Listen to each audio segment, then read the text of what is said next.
Hello বন্ধুরা, কেমন আছেন আপনারা সবাই? আশা করি ভালো আছেন, আমিও ভালো আছি। আজকে একটা রেসিপি নিয়ে আবার এসেছি, আলুর বরফি পিঠা। আপনাদেরকে করে দেখাচ্ছি, আপনারা দেখুন কিভাবে বানাচ্ছি। আলুটা সেদ্ধ করার জন্য আমি পানি দিয়ে দিচ্ছি। 3টে আলু নিয়েছিলাম, কেটে রেখেছিলাম, দিয়ে দিচ্ছি।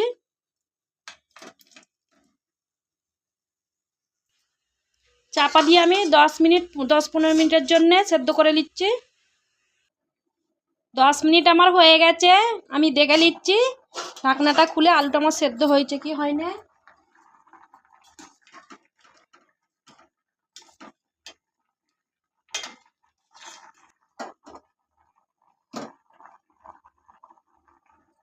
সেদ্ধ হয়ে গেছে, আলুটাকে আমি তুলে নিচ্ছি। অল্প একটু শক্ত আছে, তো বরফি পিঠে করবো তো একটু শক্ত শক্ত চাই, বেশি নরম হয়ে গেলে ওইটা ভালো হবে না, তাই আমি একটু শক্ত শক্তই নামিয়ে নিচ্ছি। আপনারাও একটু শক্ত শক্ত নামাবেন।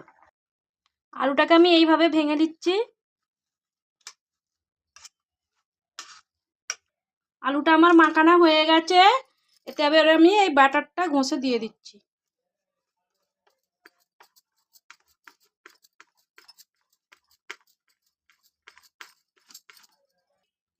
বাটারটা আমার দেওয়া হয়ে গেছে, এতে আমি 1 চামচ চিলি ফ্লেক্স দিচ্ছি, 1/2 চামচ কাঁচা জিরে দিচ্ছি, স্বাদ অনুযায়ী লবণ দিয়ে দিচ্ছি, কেটে রাখা ধনে পাতাটা দিয়ে দিচ্ছি। এগুলো সব মাখিয়ে নিচ্ছি আমি।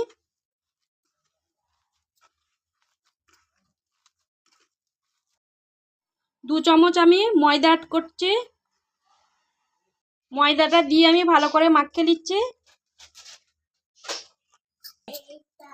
হয়ে গেছে আমার মাখানা, সাইডে রেখে দিচ্ছি।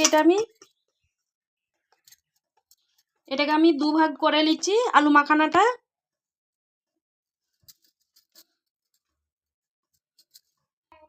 অল্প একটু সাদা তেল মাখতে দিচ্ছি পিঠেটায়।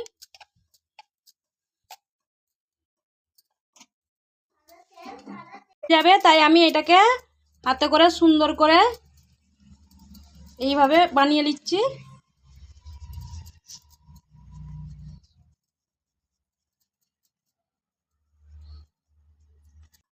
দেখুন হাতে করে আমি কি সুন্দর গোল করে নিয়েছি। এবারে আমি তেলটা গরম করতে দিচ্ছি।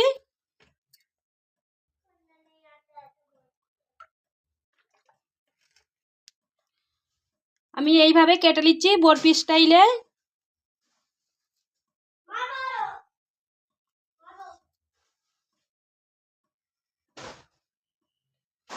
এইভাবে আবার কেটে নিচ্ছি।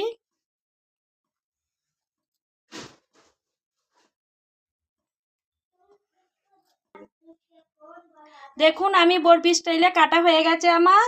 এখানে আমার তেলও গরম হয়ে গেছে। এবারে আমি এইভাবে তুলে তেলে ছেড়ে দিচ্ছি।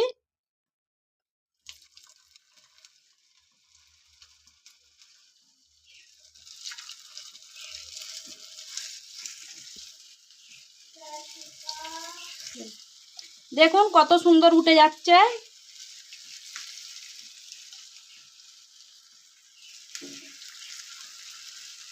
এই দেখুন কত সুন্দর ফুলেছে। আর আমি এই হালকা হাতে হালকা হালকা করে এগুলোকে উল্টে দিচ্ছি।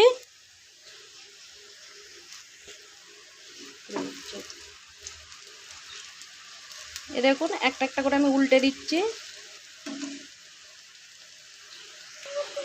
ভাজা হয়ে গেছে, বরফিগুলো তুলে নিচ্ছি একটা প্লেটে।